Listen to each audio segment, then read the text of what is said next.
Welcome to the Blues Reaction Show. I'm your host, AJ Nance, here at Arch City Sports.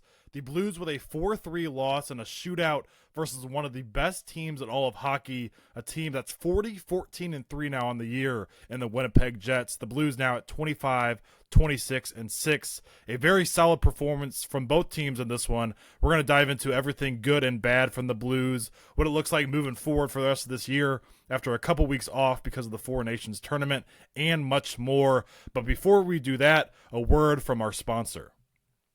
This episode is sponsored by Shoot 360 St. Louis. Shoot 360 St. Louis is a high-tech basketball training facility featuring the same shooting technology utilized by all the NBA teams, combined with excellent coaching.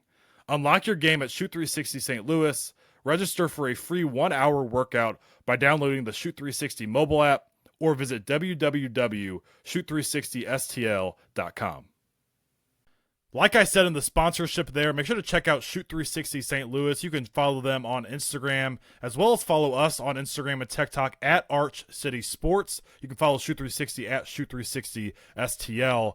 Make sure to like and subscribe to the YouTube channel if you are listening or viewing over there. Make sure to follow and rate the podcast if you are listening on Spotify or Amazon Music. As I mentioned, a 4-3 loss in a shootout for the St. Louis Blues. Back-to-back games now at Enterprise Center with a shootout game. A win last time with Foxa versus the Blackhawks. This one a loss in the shootout versus the Jets. A lot of good in this one for the Blues. They definitely, we looked like we had 2 weeks off. We came out flying from the start. I thought all four lines produced something in this one. I think an issue down the line, and I think it's something we already know here in St. Louis, is the depth for the Blues when it comes to offensive production. I think it could cause some issues down the line, and I think that might be a reason we don't make the playoffs this year. Now, I still think there's a chance, and I think we played actually very well in this one with a Colton Parayko, who's played a lot of hockey in this last week when everybody else was off. I thought he was really solid, and no Jordan Binnington as well in this one, giving Joel Hofer the start. And I thought Hofer had a couple moments in this one where he didn't look his best. I thought he gave up several rebound opportunities for the Jets, and they just did not capitalize on them. Overall, though, he got better as the game went on, and by the third period and overtime, I thought Hofer made a couple ridiculously nice saves to keep us in this one. So shout out Joel Hofer for his performance. I've not been a huge Hofer believer throughout the year. I think he's a solid backup to have, but I think we have another goalie in the system that could be a better potential tandem teammate with Jordan Binnington and Colton Ellis rather than Joel Hofer. But right now, going into this one, was not very confident. The Jets having a lot of time off. Now they don't have Hellebuyck because he played for Team USA in the Four Nations tournament. But us having Hofer in this one against a Jets team that's really well rested, you got a guy in Kyle Connor on the other side that can absolutely light it up with the best of them, and he actually had the shootout game-winning goal. He has 30 goals and 40 assists on the year, going for 70 points plus 9 on the ice for Kyle Connor. He had no goals, 1 assist in this one. He shot the puck 10 times on Joel Hofer, and we shut him down. Velarde had a couple goals for them. Eilers had another goal in this one. But we shut down their main two guys, Kyle Connor and Scheifele, who put up ridiculous point numbers. They both had an assist, but they both also had 11 shots combined on net, and we stopped them from scoring. So great defensive performance, I think, overall throughout the lineup. I thought the third and fourth line, the WTF line with Toropchenko, Walker, and Foxa, I thought they were really heavy. In their minutes, I thought the line of, Sundqvist, Joseph, and Bolduc was really solid as well. Those are the two lines that I was talking, though, a couple minutes ago, how I don't think there's any scoring production happening with those two groups. Now, Walker can squeeze in a couple goals, but Toropchenko has 1 goal on the year. Fox is going to get a couple for you, but Sonny's not scoring much. And Bolduc has the potential to be a 20-plus goal scorer in the league, but he's not that right now, even though Bolduc's game throughout the year has been really solid. Plus 10, I believe, now on the ice, if it'll load. We'll see here. Yeah, plus 10 on the ice for the season for Bolduc. He's only 21 years old. I think he's got 20-plus goal, 25 goal, potential each year moving forward. As that 21-year-old has 6 goals this year, but those bottom 2 lines just don't have a lot of scoring production. And even when you look at the top 2 lines, Thomas obviously and Buchnevich, and who's also on the top line? Holloway's on the second line. Neighbors. So you have that top line. Then you have Kyrou with Shen and Holloway. There's guys in there that have that dynamic ability, and Kyrou, who's been great this year, and Thomas. But Shen's getting older and not, a big goal scorer anymore. Jake Neighbors is kind of hit or miss with his goals. A lot of his goals come kind of in the crease, dirty goals. And Buchnevich is, until tonight, has not been scoring a whole lot for us. So throughout the lineup, there's just not a whole lot of scoring, and especially when you go into the depth of it, there's not a lot either. Now, when you do think, and talk about scoring overall, we do have, they said it on the air tonight, the 5th most goals from the defensive group in all of hockey, which is kind of shocking to me, especially when you have no Torrey Krug, even a guy like Scott Perunovich, who I know wasn't scoring a lot, but an offensive guy like that. Parayko's offensive game has improved a lot. And you have a guy like Justin Falk, though, who hasn't produced a whole lot, so you wouldn't think that would be the case, but Broberg scoring and Cam Fowler popping in a couple, and, Parayko's played really well, so I guess Parayko's really carrying that group when it comes to goals, though, to a top 5 in all of hockey, which is crazy. But in this one, I thought we did a lot of things well. Honestly, you could sense a different vibe with the team and with the crowd, a sense of urgency, a sense of excitement to be back. The energy was there, and I thought we played honestly an all around. I was going to say 60 minutes, but more like 65 minutes and some change with the shootout of, B+ hockey. I thought it was really solid. I thought a couple guys really did well, and obviously the guys with the points tonight. Robert Thomas looked extremely fresh tonight. 2 goals, including his 100th goal of the season, or of his career, his 14th and 15th goal of the season. Also an assist to Buchnevich in this one. Buchnevich, vice versa, had the opposite here. He had a goal and 2 assists, so those two working really well together. Buchnevich snaps a 13-game goalless streak in this one. I thought those 2 guys were our 2 stars, obviously, in this one, and Joel Hofer was really solid as well. Altogether, throughout the entire group, I thought there was a, like I said, a sense of urgency. I thought all 4 lines came out flying, and I thought all 4 lines produced. I thought Oscar Sundqvist and Foxa had a really nice game as well. Sundqvist individually here, not a lot of good moments throughout the year so far. I thought this was one of his better games. Actually was getting into the action a little bit offensively and had several chances in this one. And that actually reminds me of another guy that's not been playing very well this year and probably fighting through some injury, but he looked really a lot more fresh tonight, and that's Justin Falk. I thought Falk played really well in this one. Had several chances in overtime, just could not put it in the back of the net. Had a chance late in the 3rd period as well that just kind of slipped off the puck kind of slipped off his stick a little bit. Was kind of a bouncing puck. I think it might have been from Thomas on this one. I can't remember who passed that puck across the crease to him. He kind of slipped behind the backside of the defense, and they didn't see him. And he had a chance to score it and potentially get us a lead there. And honestly, this game should not have even gotten to overtime. We had a 2-2 game with about 5 minutes left in this one, and they had a 4-minute penalty called.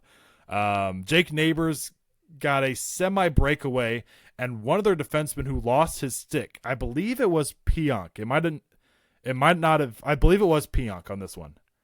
Yes, I believe it was. But he had, I'm trying to find the penalty minutes here.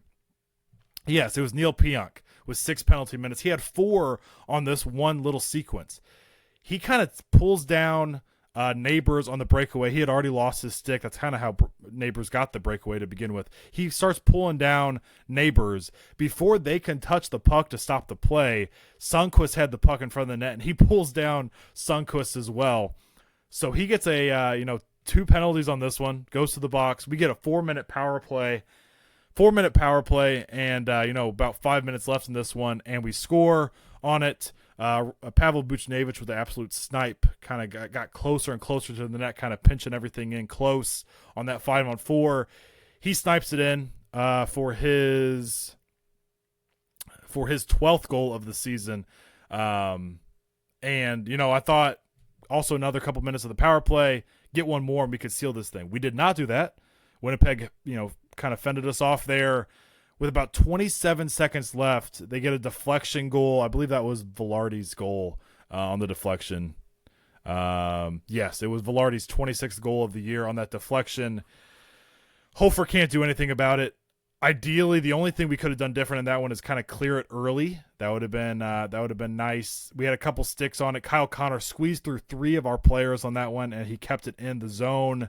I believe he was the one even that fired it on net. So can't do much about that one besides getting that puck cleared earlier. You get this thing to overtime, a high-paced, frantic overtime, back and forth, 3-on-3 hockey, and then the shootout. Kyle Connor was the lone goal scorer in the shootout. Thomas was stopped. I believe it was Buchnevich and Shen were also stopped in this one. So a 4-3 loss, but I'm not too discouraged. This is a Winnipeg Jets team. I know without Hellebuyck tonight, but they are 40-14-3. They now have the most points in all of hockey, the best record in all of hockey, and we brought them into a shootout. I thought that was a really good performance overall. We don't have the roster that matches up with them at all, and I thought we brought it enough to win this game, and we had several chances to put them away. But with great teams like that, you have to capitalize on those opportunities. Clearing the puck from Kyle Connor, getting an extra goal on that power play instead of kind of just playing with the puck. Stuff like that, you have to put them away because they just kept in it long enough to where they got to a shootout. They got Kyle Connor, who's a sniper, sniped it past Hofer, and that's all she wrote tonight. So a tough loss not to get both points in this one, but we do at least get 1 point against, like I said, one of the best teams, and right now, currently, record-wise and points-wise, the best team in all of hockey. So the Blues now 25-6-6 on the year. No time to really think too deeply either way about this one. It's a quick turnaround. 5 o'clock tomorrow at Enterprise Center on Sunday afternoon. The Colorado Avalanche coming off a loss tonight versus the Nashville Predators, and this is a chance actually to beat the Avalanche. Cale Makar and Nathan MacKinnon played tons of minutes, and Devon Taves as well. All 3 of those guys played really heavy minutes in the Four Nations tournament for Team Canada.